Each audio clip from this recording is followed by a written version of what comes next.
Welcome back. Welcome to Decision Space, the only show to take place right here in the space between the turns in your favorite games. I'm Jake Friedman. And I'm Brendan Hansen. And this is the podcast about decisions in games. And today, we're doing a deep dive of one of the most lauded games of recent memory. Certainly one of the most highly rated on Board Game Geek in recent memory.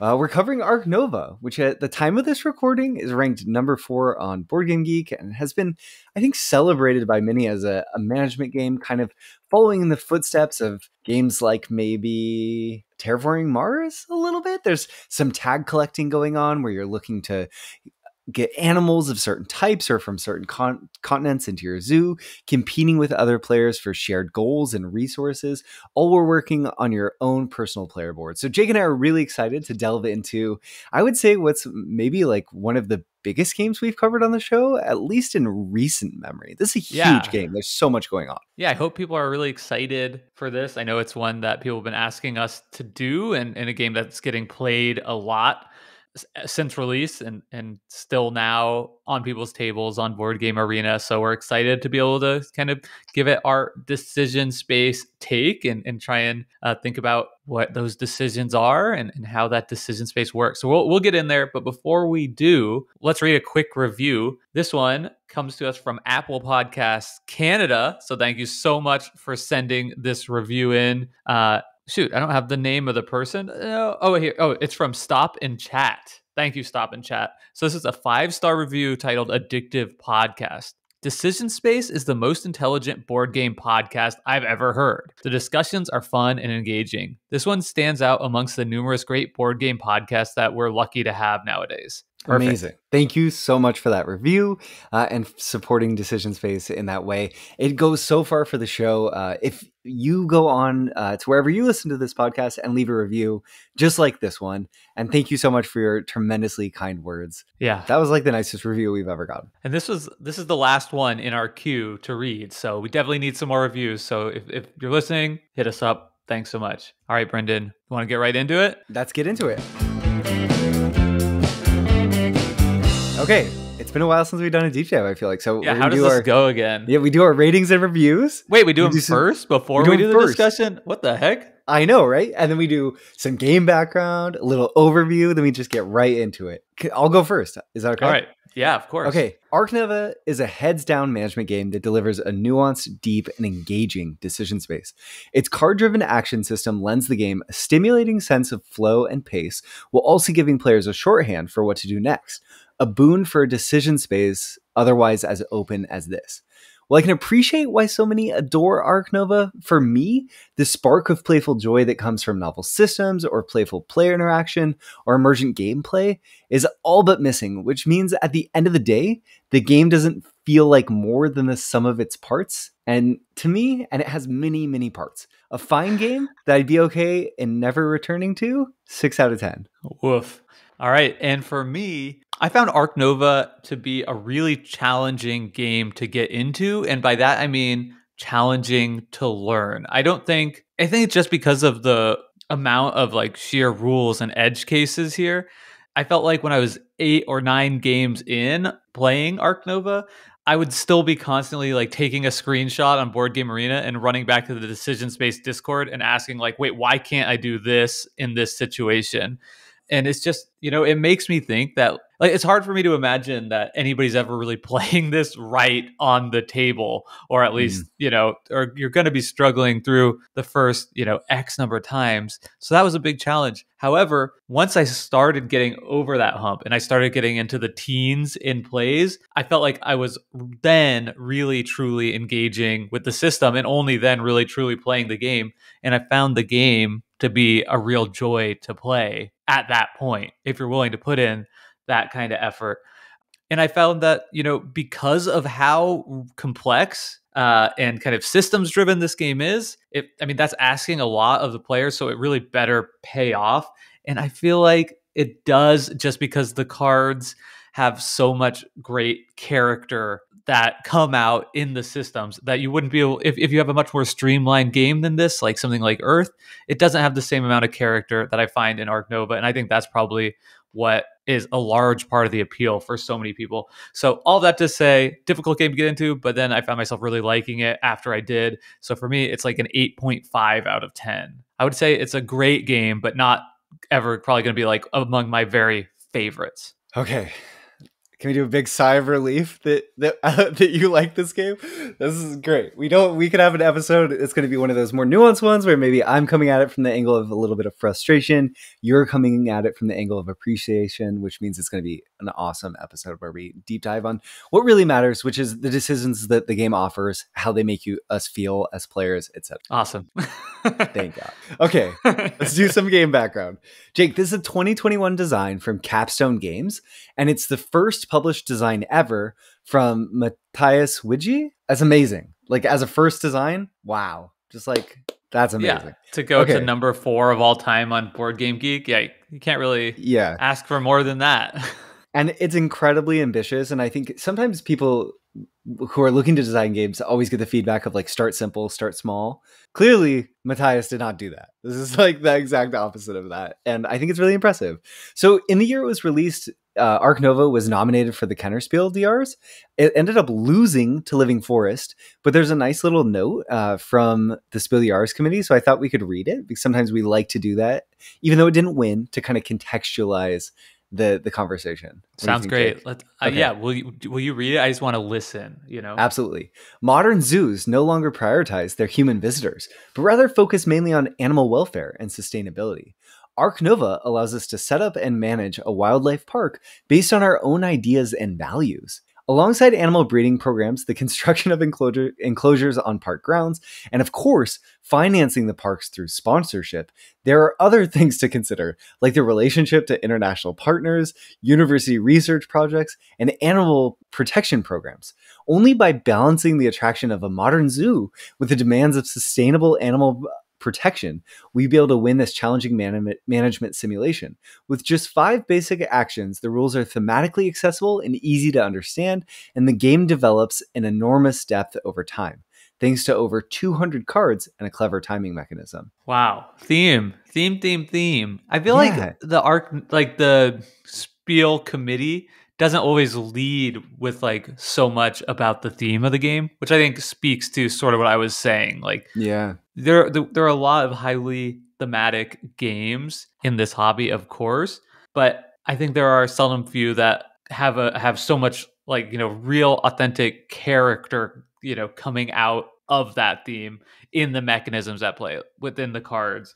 So I think, maybe that is part of what the committee here is keying into as well. Yeah, I think if there's one thing that does really work for me about Ark Nova is it's so much fun at the end of the game, Jake, to like see the zoo that you've put together. And you kind of, as you go, are imagining like the physical space of the zoo in a way that really succeeds, I feel like. Like if you end up with a zoo full of primates, you're like, oh, I'm the funny monkey zoo with a monorail. And like that part of the game really does win. But I think it's interesting that even like you were saying, Jake, in the Kennerspiel nomination, I feel like there's so much to parse of like, there's this system and that system, and then this system, which is nested within these 2 systems, that it's hard to even get a real sense for what the nominating committee loved about the game, even though I guess at the end, like the enormous depth that develops over time, because it's of the 200 cards. I love this line in particular. Like, what does this even mean? The rules are thematically accessible and easy to understand. I mean, I think I know what they're speaking to, right? Which is that, like, if you have a strong theme, sometimes it's like easier to keep some of the rules in your head associated with that. But I don't find, I don't find that to be the case here, right? Like, it's just, it's like, oh, well, yeah, like a venom token from the poisonous snake is something that's like bad, but I don't, I play this game 20 times. I can't sit here and tell you I know what a venom token does, right? Like, sure, right. And then there's like the ×2 tokens that you'll use sometimes, but they're just like on a few different cards and, so on and so forth forever. And how do all these things interact together? It's a crazy bottleneck. Yep. I think that it also speaks to, I don't know for me. I agree. I'm glad you highlighted that, Jake, because I think one thing we'll talk a lot about in the episode, maybe as we really get into it, is the degree to which the game is a simulation, but is hyper abstracted. Like the way it approaches sponsorships for your zoo, I find that actually like that's not thematically accessible. It takes a minute to really wrap your head around what's happening here. What is this representing? Like why am I putting this special polar bear enclosure? Not I to don't be know. confused with partnerships with other continents. With continents, yep, or with universities, and yeah, Right. there's all these blurred lines. Okay, before we get into the actual deep dive, while we're just kind of bullshitting here, what do you think about the name of this game? Is it like a religious thing? Like what? Like it just seems like Ark Nova. It sounds kind of cool. Yeah. I genuinely have no idea. Like, are we talking about like Noah's Ark and that had animals? Yeah, I guess that's basically what it is. Like, So it's I like guess the new Ark. Wait, because we're managing scientific zoos, right? So maybe the idea is that like as Noah was trying to preserve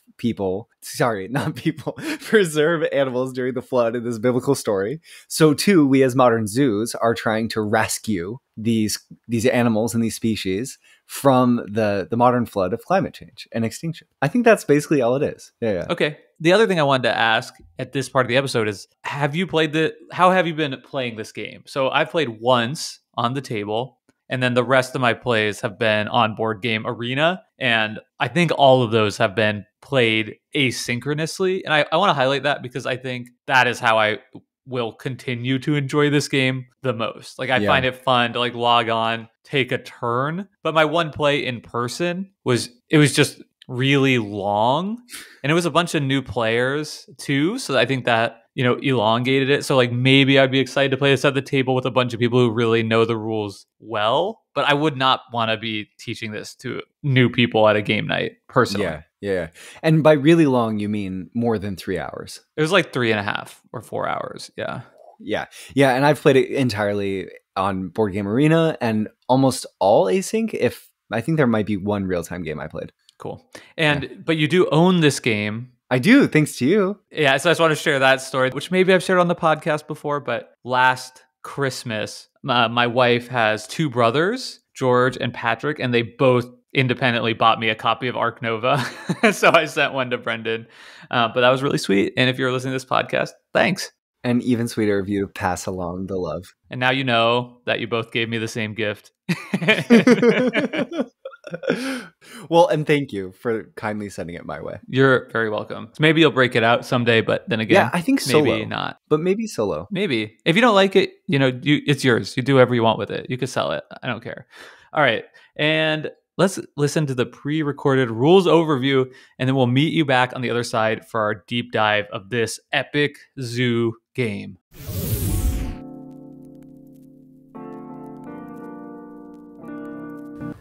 Ark Nova is a heavy, low-interaction management game that tasks players with building and managing a modern, scientifically managed zoo. Each player has a personal, unique zoo board depicting a hexagonal grid onto which they'll build enclosures for animals, special attractions, pavilions, and more to increase the appeal of their park, which in turn will give them more income to further build more enclosures and place more animals into those enclosures in their zoo. This light spatial puzzle of building out a zoo board helps ground the game and provides players bonuses as they build out enclosures covering up icons that provide those bonuses on their zoo boards. But at its core, Ark Nova is a card-driven game, and this happens in two ways. One, players collect and utilize animal cards, sponsor project cards, and conservation project cards that inform the player's strategic path through the game. Also, each turn players have 5 actions available to them, which correspond to 5 action cards that sit in front of them. These action cards are the cards action, build, animals, association, and sponsors. Each of these cards are placed in a row with the leftmost card in slot 1 and the rightmost in slot 5.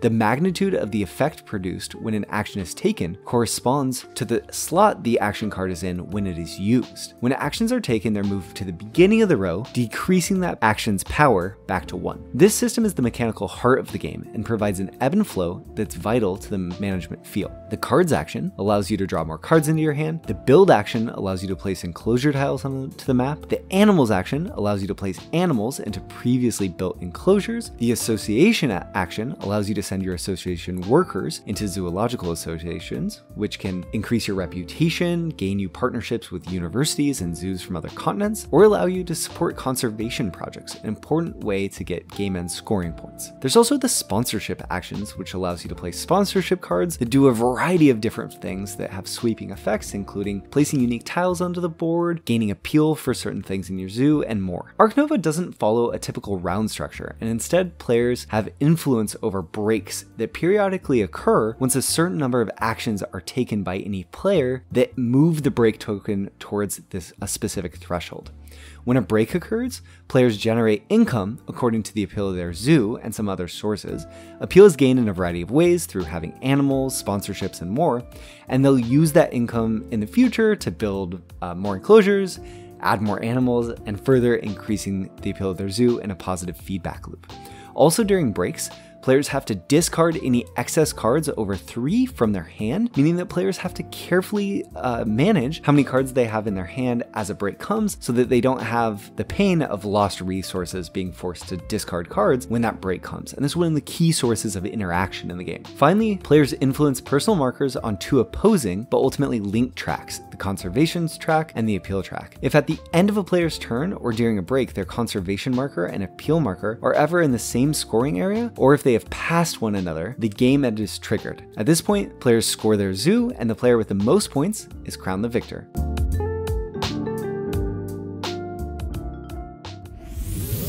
Thank you, Brendan, for those rules overview. As we've been alluding to, there's a lot in this game, and we know that Brendan's not going to be able to get through every single rules interaction and nuance in that short overview, but hopefully if you haven't played this game, gives you some ideas of the concepts we'll be talking about in this deep dive. Yeah, so size and depth. We always like to start with characterizing the decision space overall, so we'll talk about like size and depth, type, feel, clarity. I think, Jake, for me, this is just like, it's massive in terms of the decision space, just because there's so many options presented to you at different whenever you're making a decision, you have lots of things to consider, and because of the card system and the X tokens that you can use to move them from slot to slot and the consequences of that, it just like balloons the decision space to be like certifiably massive.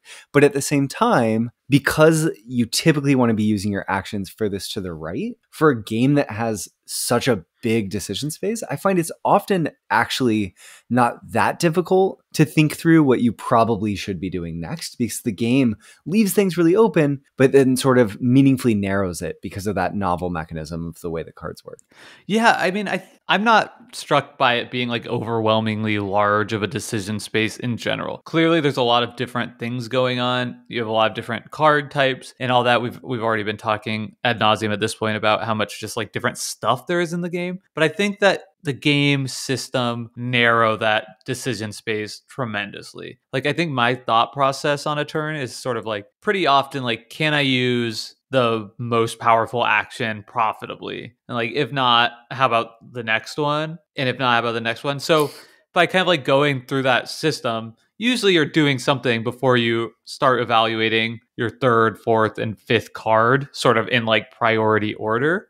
So I think you're right that technically the decision space is really massive. You don't have to engage with all of it on each turn, if that makes sense. Yeah, definitely.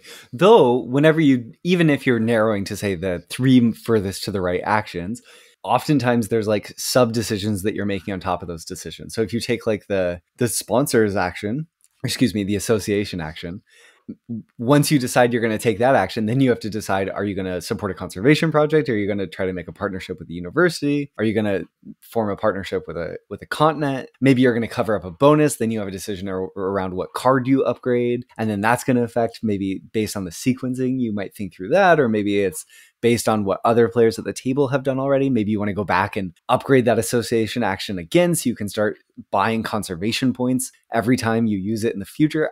I just find like the number of little wrinkles to every decision, even though the game does kind of narrow it, to me, it makes it feel like you have a lot of meaningful decisions, but you don't have a lot of meaningful feedback on if you're making the right decisions in those moments, outside of looking at sort of where am I on the income track, where am I on the appeal track compared to everyone else, and the conservation track. Like, that's the main source of feedback, but it's not always clear. Okay, I'm behind, but why am I behind? Right. You know?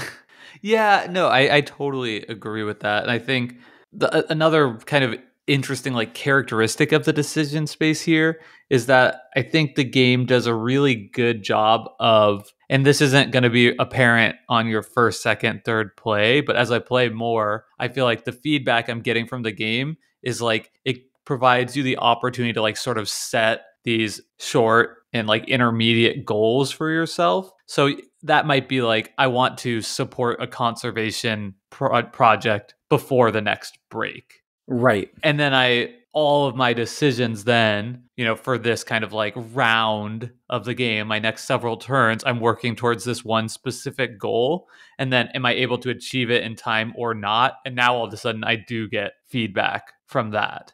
Like, Right. oh, I wasn't able to do it. That was too ambitious of a goal based on Right. maybe the timing, which other players have a hand in. So there's small incidental player interaction there. You could say the game isn't telling you must support this conservation project before the second break. But once you've played the game quite a few times, you start realizing like, oh, if we're going to the second break and I don't have any conservation projects supported yet, like I'm in big trouble. Right. Yeah. Yeah, that's really interesting. And I do think the game also, to your point of sort of, Jake, of how it's really big, but there's lots of things that focus the decision space. I think another thing that does that really well is this sort of organic break system. So there's no structured rounds like the Kinderspiel thing that we read at the start talks about how there's no like set rounds, but instead there's this like loose flowing round system based on these breaks that I tried to get at in the rules overview, where there's certain actions that you'll take that will advance this shared break marker. And once you've advanced enough, you get to a break, and it's sort of a reset end of this like loose round where everyone generates income and you have to discard down in cards. And I think that system alongside the card system is what really gives the game a good and strong sense of like flow and pacing, where you get to have those like mini objectives within, it might be the just superstructure. I want to play this animal before the next break, exactly, right? Something real simple like that. And then once you've said that for yourself, it's easy to sort of think back like, okay, like I need to have 2 more income to do that, or I need to have an enclosure of this size, you know, so you're kind of working backwards from the goal that you're setting for yourself. Yep. Yeah. Or maybe it's, I really want to take my animals action is at 5. So there's a chance I'll be able to build 2 animals. Okay. So there you go, Brendan. Yeah. I got to take advantage of that. It's like a free action. Right. So I need to build twice. Okay. I'm going to build twice. What am I going to build? What size of enclosures?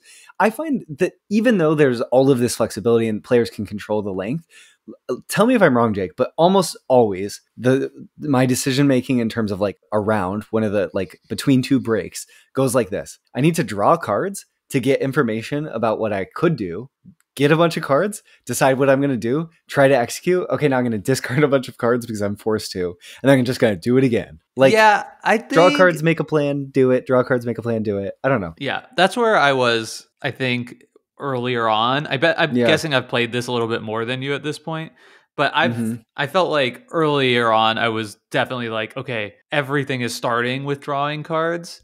Yeah. And now I feel like I'm playing a little bit more to the board, right? Like my own personal player board, and also the cards that I can see on the track right away, the conservation projects you're starting with, and centering those things I've found to be more successful than just drawing cards.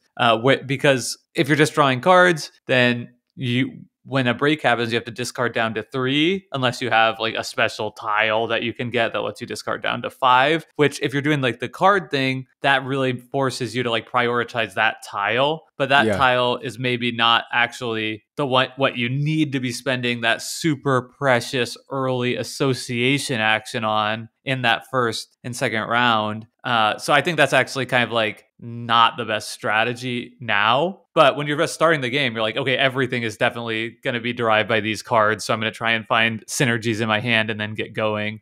But ultimately, you end up like discarding a lot of those cards or just not being able to play them by the end of the game.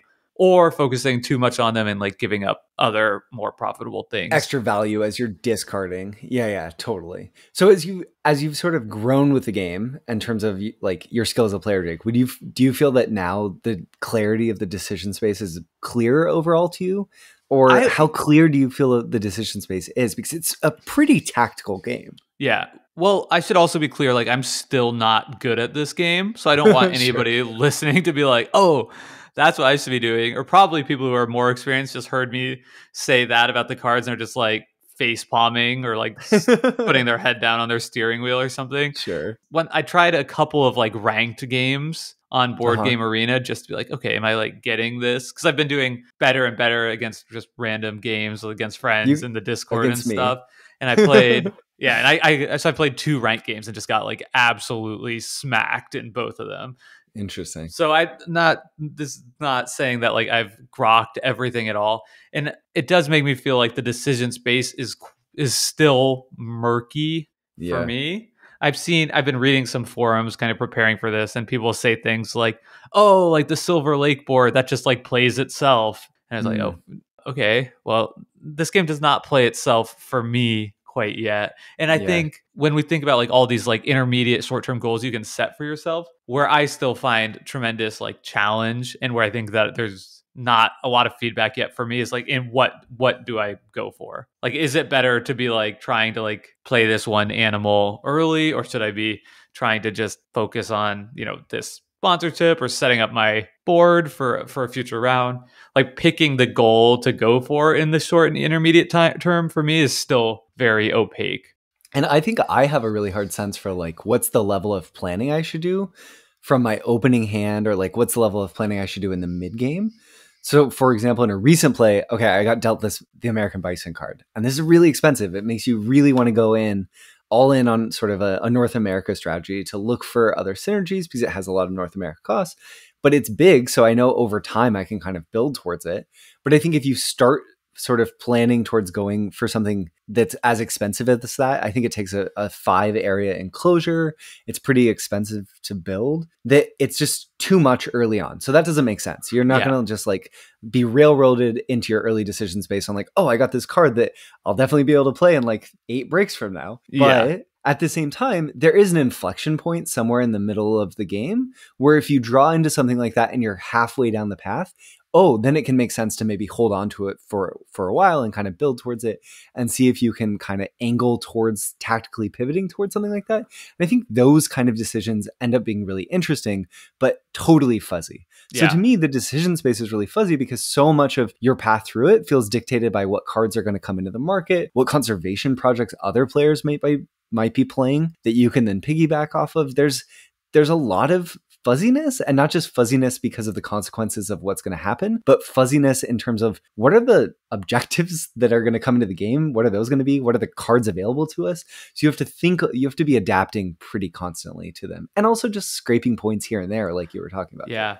I found I tend to like want to build up a lot of income and get my like income engine going early. And then when I was playing against these better players in the ranked games on Board Game Arena, it's like the games were just ending way faster than I thought. I think playing more inexperienced players are really like, doing that thing that you were talking about, like, okay, get cards, find the right animals, build out this zoo of like all these animals. And if that's what your opponent's doing, then it does make a lot of sense to like get this income engine going because you'll have a lot of time to spend it. But, I in those ranked games trying the same strategy that had been successful against friends, and now they're just like wrapping up the game and I'm like ending the game with 80 unspent money, which doesn't get you anything. Yeah, which is a huge waste. Yeah. So trying to figure out like, you definitely need some kind of income, but when are you pivoting to like, the points engine, so to speak? That is, I think that's a lot of fun, and there's a lot of skill in kind of navigating that. But yeah, for me, that's still something that I feel like I need to, continue to get better at if I want to win a ranked game ever. Yeah. And playing into that too, there's those objectives, the conservation projects, the sort of shared goals that everyone can be going for.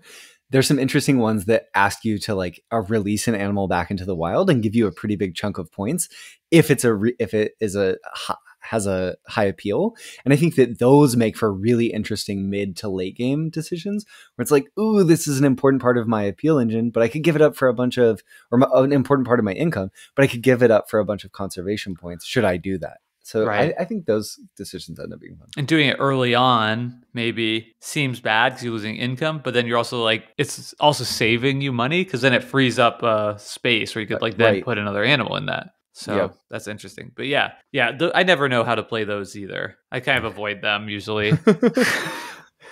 Well, maybe we should pivot towards talking about the card system, Jake, because it so much really is like the heart of the game. And I think it will contextualize a lot of the decisions that are sort of packed in here because they're all really driven by this card system. And we didn't talk about the type, but I think it fits in here as well, which to me, this feels very much like a classic engine building, waxing decision space where your decisions grow over the course of the game because you just have more flexibility in how your cards work. Because as we're going to get into it, the card system, you have 5 simple action cards, and then each of them have a dual side on the back that is like an upgraded power up version that's going to do a lot to do with the ultimate strategy you're trying to pursue in the game.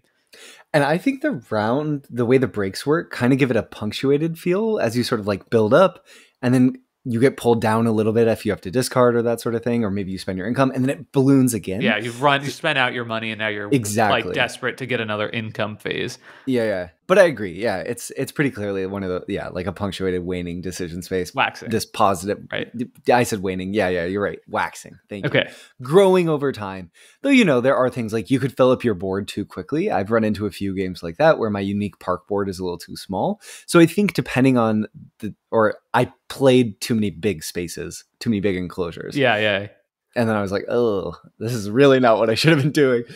So I think depending on the board you have, you can push or pull in different directions. But overall, yeah, the core feel is definitely that. Okay, so this card system, Jake. So I think that I have a theory. Or I feel like when I play Ark Nova, it evokes so much the sensation of a Rondel game without it being a Rondel, because so much of it is about taking these set actions in a specific sequence to maximize the benefit that you get. And planning around them. But then my other thing that I would love your reaction to is that I think this system and the thematic tie-in that it creates is one of the reasons why people love Ark Nova so much. Because I think so much of like business in the world in general is very cyclical. And this system is very cyclical. And I think that because it's ebbs and flows in the way that it does, it makes it feel more like a management game in some way. Because you have this like short and long-term planning. You have to do things in certain sequences. You're fighting against a superimposed structure that's on you that you're then reacting to. And even though like so much of the actual like business management side is abstracted out, I think this system gives you enough planning that it almost like thematically brings some of that back in and makes you feel like you're really doing some like intense, meaningful planning. Yeah, this card power action selection, whatever you want to call it, this mechanism is a real winner. And I think it was not invented solely for Ark Nova. Sure. Other games have used this type of mechanism before. I think Age of Empires. I know it's some Civilization game that I've heard many people reference that this mechanism is, plucked from or very similar to, I don't know if the designer came up with it independently or whatever, not commenting on that. But I think it's a really great system because you're right. It totally gives that Rondel system where one of the great things about the Rondel is it forces you to pre-plan for, hitting different action spots. Like I'm going to do this and that's going to help me do this. And then I'll get to this payoff action. And this action system allows you much of that same fun of like, I'm waiting for this to power up. Like you mentioned, the animals, when it gets to 5, then I'll be able to get a bonus playing an animal action. So I'm going to prepare for that. But just by virtue of switching it from a printed Rondel to cards, it enables it to be much more dynamic in how players use it. And it's almost like the Rondel. I think it's a great analogy. It does feel, I hadn't thought about that, but it does feel very similar to that. But it's a Rondel that is changing as the game goes on, and it's changing based on the agency of the player. And that's a really fun system, I find, to interact with. Yeah. It's interesting because it's almost like a rondel where you have control over where the segments are going to go. Because Right. sometimes, okay, if my build card and my animal card are right next to each other, I can just build and then put animals into it right away. Like I'll do my build action for 5, then I'll go and do my double 5 for animals. But then there's going to be times where they get on they sort of are broken up in terms of sequencing. And I think that that's where a lot of the nuance and depth comes into play too, is like figuring out how the sequencing works here, figuring out when to spend X tokens.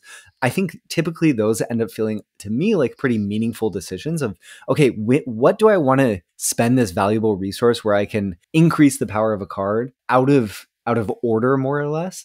And that's where I feel, not being that strong at this game, I feel like if I am getting any feedback, it almost feels like, oh, I'm making a mistake in what I'm spending my X tokens on too much, maybe. Yeah, I don't know. I find myself probably being too conservative with the X tokens because there's such a precious resource to be able to break the rondel, right? Get extra powerful action based on where the card is. So I want to hoard them and save them for the late game so that I'm not going to get screwed over by someone ending the game and I am out of position to do the action that I really need to do to maximize my score. But almost certainly I should be trying to find opportunities to get value out of them early because that can then, so basically everything you're doing in this game is improving your income phase in some way. And especially when you move up the conservation track, right, you can get all kinds of different bonuses, including putting out extra pens for animals,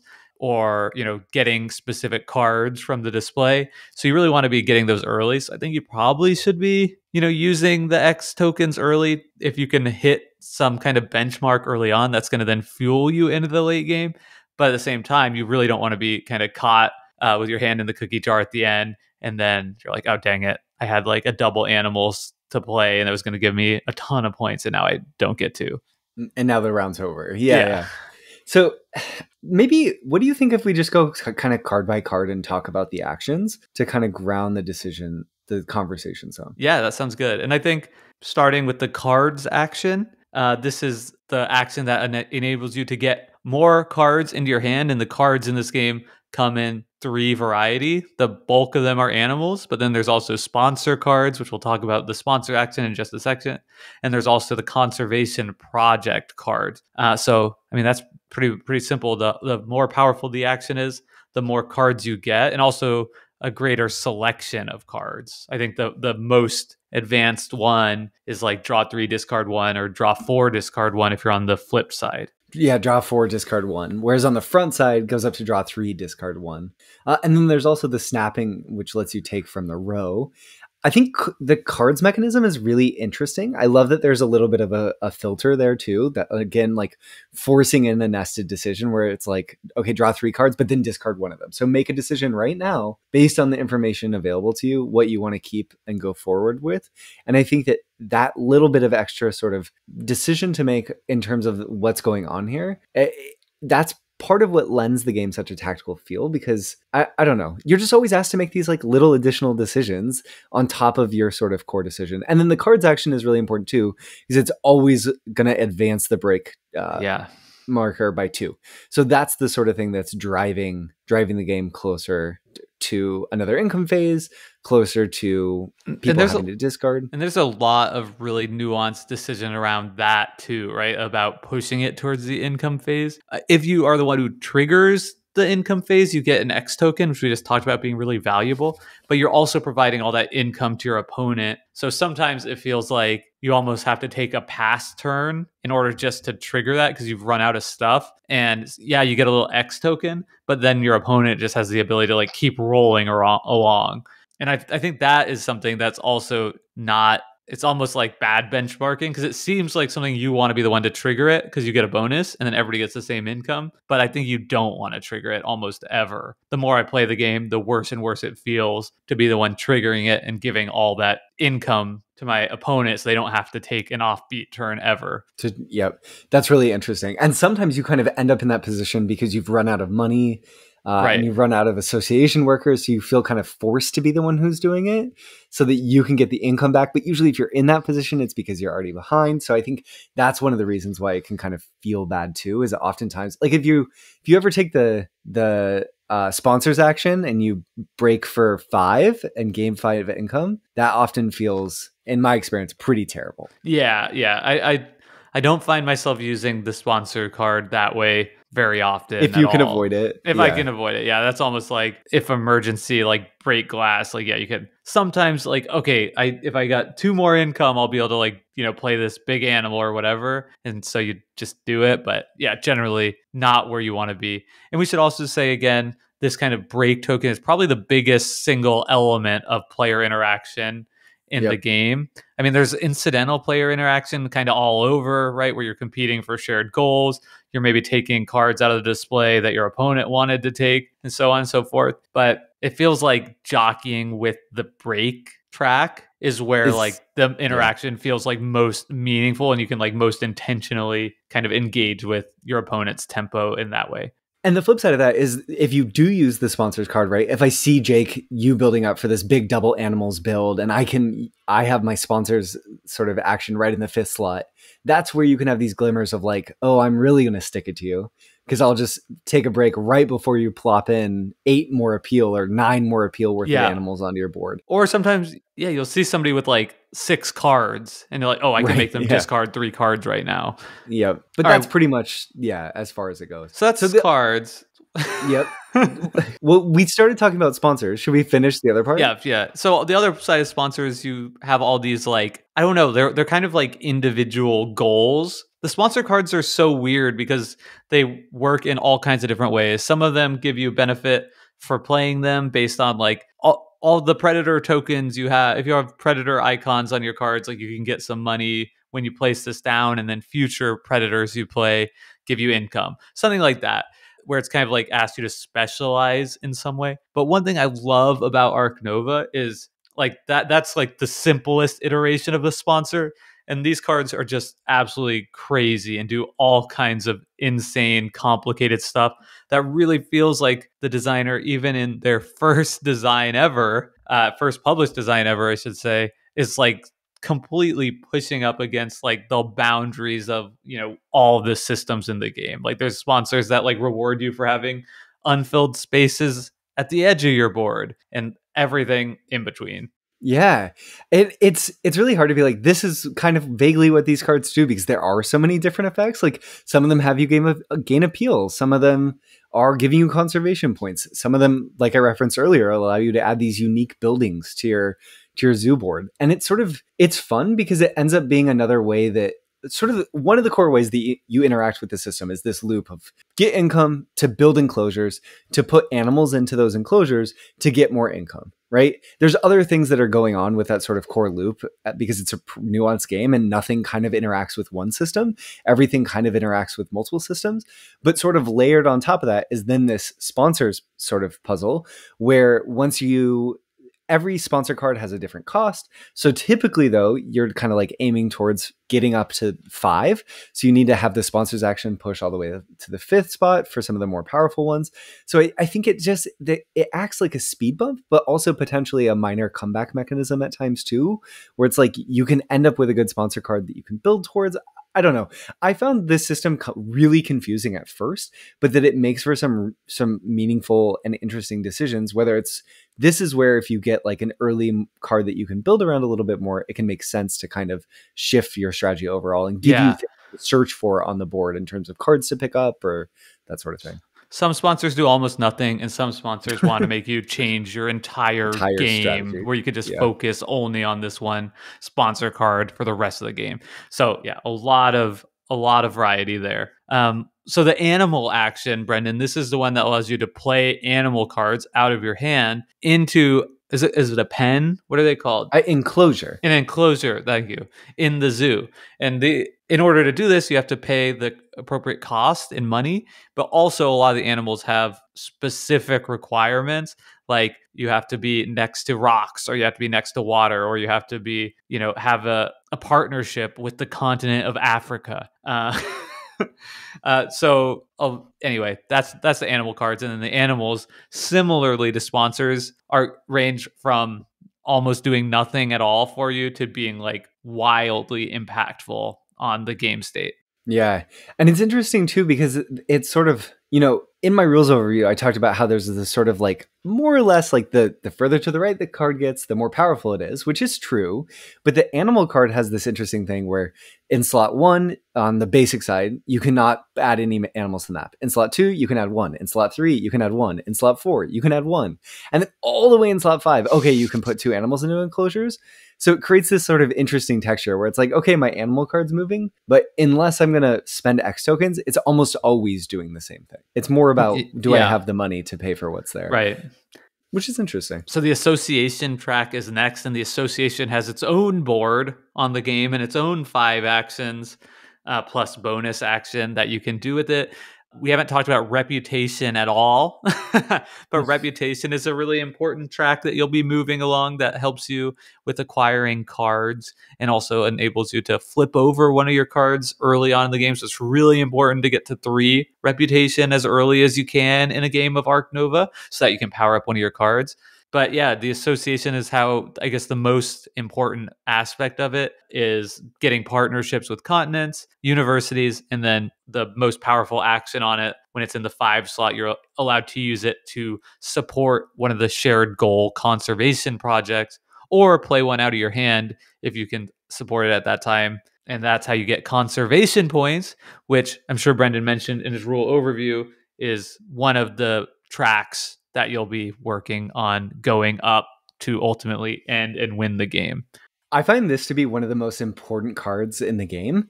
This is the one where it sort of feels like if I'm not using this appropriately and thinking strategically around what I'm trying to accomplish, and using this card effectively, the game's going to go terribly wrong. And it's also sort of like if you get all the way to 5 and you find yourself being in a spot where you're not supporting a conservation project, the opportunity cost of that can feel pretty high. There's times where you have to do it and just take a university partnership or a partnership with another continent. But oftentimes it sort of feels like a huge missed opportunity. The decisions around what to pick are sort of nuanced and interesting, but also the light interaction that's here is kind of neat as you and any of the other players are kind of angling for the limited tokens that are out. None of these, like they're called association workers, but you're never going to block a spot. And if you want to do the same spot again, you have to spend 2 workers if you do them back to back, right? So you could potentially take the conservation action. That's like another one of those just like small rules that you just like forget about. And then it's like, why the hell can't I support this conservation project I've been working to all game? And then you post in the Discord and that's like, oh, Jake, you already went there once this turn. So you'll need 2 conservation workers to go there again. Like, so you kind of block yourself. This one's funky because it's almost, it's dictated by how much time you've invested, but also just access to those workers. So that's another thing to consider. One of the like myriad things, you got to get access to more workers as early as possible so you can take more of these powerful actions. And I don't know. There's just like so much going on. Also the upgraded effect, Jake, where you can spend income to just buy conservation points. The first one, it's like pay $2 to whatever's to get 1 conservation point. So good. Yeah.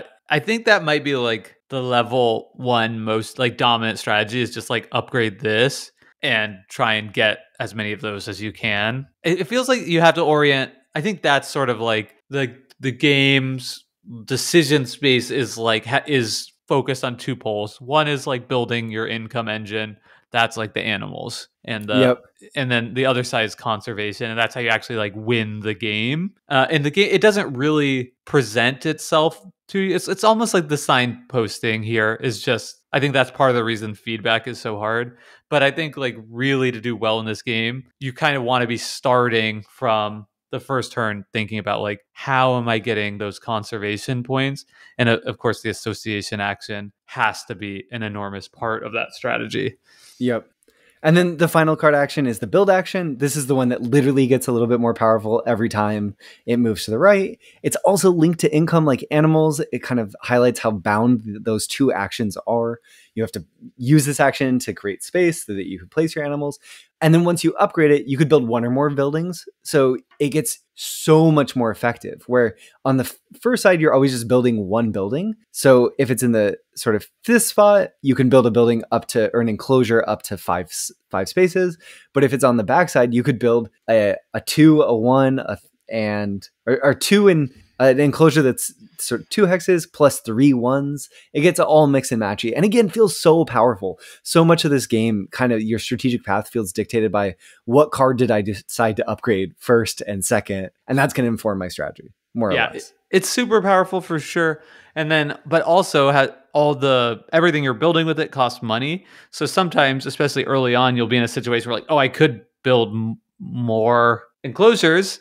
Yeah. To work towards that puzzle, but if I do that, then I won't actually have the money I need to play the animals that I want to play this round. So, again, like there's just so much great tension with the action selection mechanism here, where it's like you want to be using your cards as powerfully as you can, but there is a lot of trade-offs to think about, or, just to highlight again, the association action, right? You only have a limited supply of workers. So once you've spent that the first time, you don't really have anything you can do with that card. So I find myself with the really kind of delicious decision a lot of having that card in my 5 spot. Like it's ready to go, but I'm in the middle of a break round. So it's like, do I just, either just take a skip turn to basically discard it to the bottom, or do I just leave it there and take less powerful actions for the rest of this round without really a clear idea of how long this round's going to go? So that as soon as the break happens, I get that worker back. I'm going to like hit this shared objective first and make sure nobody else gets to it. Which again ends up being such a nuanced and interesting decision to get to make. It's a good decision. It's neat. So 2 thumbs up for the action selection mechanism here, just overall. And I'd love to see more iterations of this. I want to see this as a lighter game. I want to see this in all kinds of different mashup genres. Yeah. More of this, please. I think it's illustrative of the fact that so much of this episode now has been dedicated to really talking about this action selection system, because in some ways, everything else about the game is just kind of tracking what you do with this system, right? That's the game, right? Those are the levers you're pulling. Yep. Even the player board, like this light spatial puzzle that's there, ends up being kind of interesting, but if it was any more complex, it would just be too much.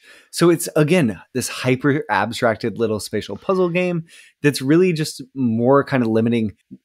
Are you putting stuff next to things that they should be next to? Is your board full? You'll get a benefit for that. Besides that, I don't find like I'm able to make as interesting decisions here as I want. And I sense, though, that a huge part of that is because I'm not as good at the game as I should be.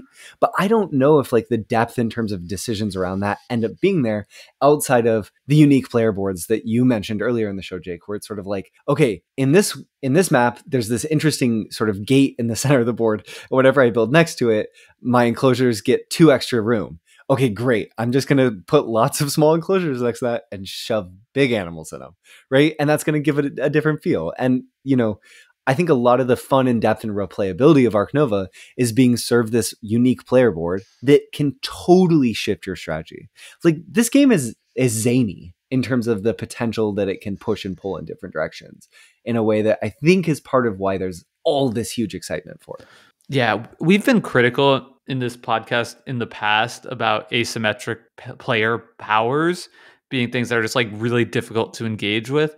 I like it here a lot more in a less interactive Euro game than I think I do in a game like Root that's highly interactive, because here like the player boards are like really unique, which is great. Like it feels like you get like a Castles of Burgundy board, but each Castles of Burgundy board, instead of just being like a different setup, it is a different setup, but also has like a unique player power associated with it. And a lot of times those really dramatically change the way you want to play the game, like just like in Castles of Burgundy, but to like an even greater extent here. And I find that really fun to kind of dive into. Like it made me want to play this game 10 different times for sure, so I could try out all the different boards. And that was a lot of fun doing that. So I think that's a big value add right there. But I don't have to know what yours does, Brendan. Yeah, totally. Which I think speaks to like how, relatively low the player interaction is here overall. Like if I don't have to care about what your unique power is. And obviously like at a super high level, of course I would want to know so that I could, interact with it and, in at least insofar as the card market goes in the break. But in general, you really don't. And I think that's pretty great and fun. However, just to throw this in there, because I think people would be annoyed if we didn't. I don't think the boards are very balanced. Like I think there's a clear hierarchy between them, and specifically, there's a board Silver Lake, which is the board that has a big lake and an income around the side of it that you can get. That is apparently just like completely busted. That's just like, I feel like a constant thing that is just, it's really hard to balance player boards like that, especially in a system as nuanced and big as this. But I feel like it almost ends up like, that's fine. Just like give the newer players the busted stuff. If you're more experienced, play with the stuff that's not strong, and that's fine. Like I think it's actually, it's kind of good. Yeah, exactly. Yeah, maybe not nice for if you're like want to like try and get to the top ranks of board game arena and you're like, great, now somebody got the Silver Lake board, so I'm cooked. Yeah, right. But if you're just like casually playing to have fun, maybe something to be aware of, but otherwise it's great. And it's just also, I saw there's like an expansion, of course, coming out for Ark Nova soon, and I think they've also done small like kind of board expansions possibly. But like, what a great place to like explore. And I feel like the system here is so good and incredibly demanding, as we've already talked about. But once you have sort of internalized it, it does feel like something to me that's like just infinitely interesting iterations on. Like I would love to try out new different boards as they come out, as well as like new animals and sponsors. Because if this is like the base stuff they came up with, like I can't even imagine what like the wacky expansion powers could be. I think it also does a really good job, these unique boards too, of just from the outset, like you look at your board and it's sort of like, how should I strategically approach what's going on here? Like again, this another system that's really inviting planning, because of the way that when you cover up certain icons that works, or oftentimes the powers have to do with building in certain locations on your board or connecting things. And I think, again, that's another thing that sort of, it's inviting the player to plan. You can kind of ignore it if you are just learning the game. Like, okay, great, I'm going to cover up stuff. It feels good. So things that you can kind of ignore because you're just going to get benefits, but if you pay attention will be really meaningful, are the things that lead to depth in games. And I think this is another just design decision that made this game be as replayable as it is, and has led to it being as adored as it is, even if maybe it's not like a huge win. I don't know. I think they're cool. I think the board placement puzzle is something that probably has a really high skill ceiling to like, but you're only ever going to get like the smallest edge on your opponent by like doing the best job maximizing it. But it's just fun, like, for us engaging with it as a more casual perspective, because there are little choke points on the board, and like the boards put pose problems to players to solve. But they're not insurmountable problems. Like you can definitely figure it out in your first play. You're just probably not going to be able to, do it in the most efficient way that ties into your, synergizes the best with whatever sponsorship cards that you have. But that's there too if you want to explore it. But it absolutely does have just that simple, fun, like building a board, like the tile placement of like building a city, building a zoo, whatever. Like I've left this space and now I'm slotting in this tile just right, and that feels great. Like that, those endorphins are hitting, and terraforming Mars. This one, like there's a lot of good endorphins between a Tableau card builder when it's tied in with like some satisfying tile placement. There's something that just appeals to us about that as gamers. Yep, for sure. Okay, Jake, what if we close by talking about the scoring system just a little bit alongside this like critique of output randomness that people like to levy against this game, where the like vague criticism that I've heard about Ark Nova historically that I think it would be good if we weigh in on this conversation on Decision Space is, oh, Ark Nova is really great, but sometimes you just don't draw the cards that you need to, so you lose. Okay. Right. That's the critique. So that plays directly into the scoring system, where you're all going after these shared objectives, where there's certain slots, right? So the lowest slot might give you 2 conservation points for having 2 primates in your zoo, or you could get 3 conservation points or 4 for having 4 primates in your zoo, or 5 conservation points for having 5 primates in your zoo.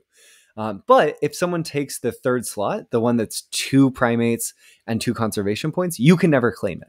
So if you get to 2, you have this interesting decision where you have to ask yourself, do I think in this game I can get to 4 primates in my zoo? If so, I should probably pass up on the 2 because I can never add another one to this project.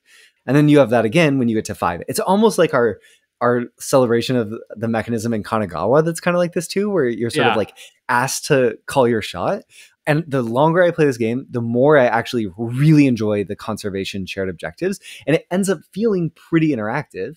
And oftentimes, and I want to hear your thoughts on all of this, Jake, but oftentimes I feel like when I end up trying to push for like, okay, I have 2 primates early on, I'm going to be the primate 2, I'm going to go for 4. I feel like I did it to myself if I don't get there usually, you know? Like, Yeah. Like, I don't see the critique. I feel like the game gives me the tools to typically just make happen what I want to happen. Sometimes, obviously, you kind of get lucky and you have like 4 reptiles out there and you draw the reptile conservation project and you luck into a bunch of points. And that will happen. But I feel like more or less that doesn't typically happen due to how the game really incentivizes. I don't know. Oftentimes, if you're going to work towards something, you have to work towards it. You don't typically just fall into things in Ark Nova. I have thoughts about all of this, starting with the conservation stuff. It's interesting because it seems like the base conservation projects, that structure of like you need to hit twice to get the lowest one, then 4, then 5 is the same throughout. But like the availability of the things you want to get are wildly different. So getting 5 primates seems really hard, and it's also not guaranteed because that's one where like the primates might just not come out of the deck compared to like the same structure but for like supporting different, like having the icon of the 5 different continents. Yep. Because that you have like a guarantee essentially that you can get to because you can get the partnerships with a different continent on the association board, and those refresh after each break. So it feels like you could just make a much safer bet that like if I'm at 2 really early and for whatever reason I don't want to just take it now to get my engine going, or maybe that's already gone, like I know I can get to 4 or 5. Where if I have 2 primates early, you know, it's very plausible those are the only 2 primates I'll have the opportunity to take. So I do kind of agree. This doesn't really hold for your first play because how could you know that or whatever? But once you're familiar with this game, if you pass on the 3rd slot for primates and don't get there, it's like, well, you kind of knew the risk. You're right. You know, maybe that wasn't the smartest thing there, but so I think those are just kind of different. And then there's like the science tags, and that's almost in between the two. It feels like there's more ways to get science tags, but again, you're going to be relying on cards at least somewhat. Anyway, but yeah, I think I've heard that criticism too, and I think we're just the wrong people to ask this question of, because we think challengers is like fine. We're just like, that's right. So like if challengers has enough skill, you mean about the output randomness? Yeah, right? Right. Then obviously Ark Nova I think has a way. It's interesting when you talk about like output randomness, input randomness, like how much do you want, right? Like chess being on one spectrum or whatever, being like, okay, no randomness, you know, Magnus Carlsen's going to beat me 1 million times out of 1 million times, right? Yep. And I think that Ark Nova, I saw a comment on this on Board Game Geek that's like the highest rated ranked players in ELO and Ark Nova are like ELO 800 or something. Yeah, it's a huge skill ceiling. It's a huge skill ceiling, which means they're beating a 100 ranked player like 9 out of 10 times or something like that. Yeah. And you know, if that's not enough for you to feel like the better player is going to win 90% of the time, then that's perfectly fine. Like that's something you should know about yourself. And I think that tells you a lot about the kind of games you'll enjoy. But I think for most board gamers in this hobby, we're playing, you know, once a week with friends. Like that's almost on like the high end of what I want, right? Like I want a new person to be able to come into a game and have a chance and be able to feel like they're actively like engaging in the game. So yeah, I don't see that argument that there's too much randomness or luck in this game really to hold any merit whatsoever for me. And with that, it is going to bring us to the end of this week's episode, our deep dive of Ark Nova. I do hope that you have enjoyed your trip on this interdecisional spaceship. For me, Ark Nova is a great game, though maybe not one I'll be bringing out at game night that often. And for Brendan, less so. But nonetheless, We hope you enjoyed this deep dive conversation. For the pre-planners, you should know over the next couple of weeks, we'll be doing first a design-focused episode on playtesting and prototyping, and then a fun episode that's going to be our now annual top 10 games that we've been enjoying thus far in 2023. We know that we have plans to cover Food Chain Magnate in the future, and Brendan and I have also been playing a lot of Santa Monica and Torres over on Yucata, so perhaps those will be getting a deep dive soon, though honestly, we're not totally sure just yet. And lastly, we just want to thank our friends Hembry for our intro and outro song, Reach Out. Thanks so much, and enjoy the rest of your week. Goodbye, y'all.